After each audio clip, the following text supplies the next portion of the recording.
We want to talk a little bit about reverse engineering your dream. Now, because we caught you right in the beginning of your blogging career, we want you to take some time and really think about what your end goal is. Mm-hmm. What is it that you want to get out of all of this? Is it you want to write a cookbook?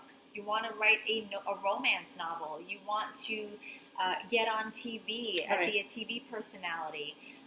What's the true top line dream? Mm-hmm. And whatever that is, whatever you define as your top line dream, reverse engineer your story. So if let's use the cookbook as the example. Let's say that you really are a food blogger and you would like to have a cookbook. Well, every single photo, every single tweet, every single Facebook update that you put out for the next X amount of months should really focus around you cooking, you in the kitchen, you with ingredients, your recipes, your products. I think do I really want to see, your fashion choices? Right. If you're really honing in on cooking, you have to think about what your audience wants from you. And the answer is no. While maybe I would like to know where your sweater is from, if I'm going to your Instagram feed, I really, as a fan, I want to know what did you cook today? Right. If that's really who you are. Yeah, and I think that whatever your end goal is, I know if you want to be on TV, like Vera and I would say to you, well, you know what, then you should do a ton of video. Create little segments as if every single executive producer is watching.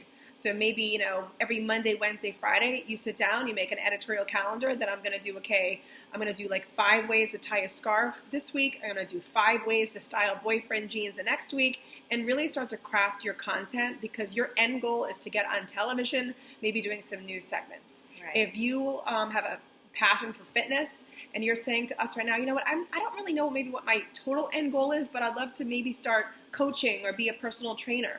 Well, maybe your blog should start off with you talking about different workouts you love to do.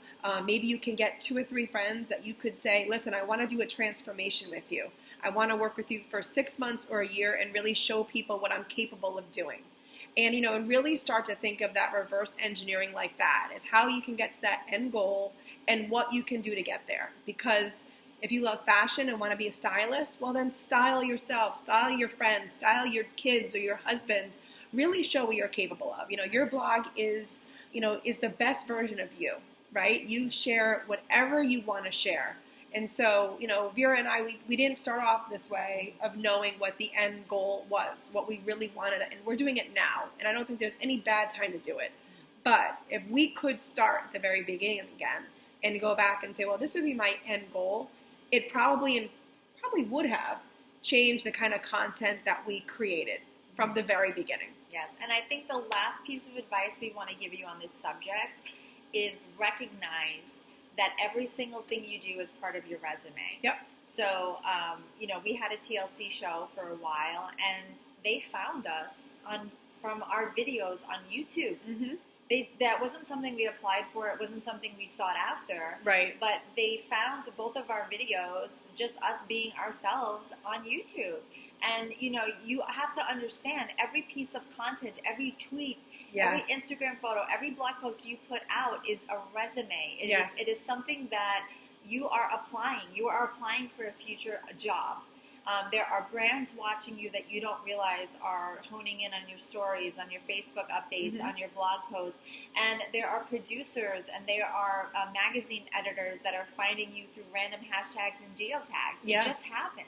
I mean, we had a really good friend reach out to us at a major car brand, saw a video that she did and potentially wanted to use her for an actual commercial. And she had no idea that they were even potentially looking and crawling through her YouTube channel. Yes. So you never know who was watching and who was. You never know who those 10 views are from. Yes. So that's great advice to always keep that in mind. And we tell that to our children too. Yeah. Every piece of product of every it's out there. Every GIF you put out there, that's a future college rep seeing it, that nothing is sacred, nothing is safe, nothing is hidden. So be proud of every tweet. Don't fight with people online.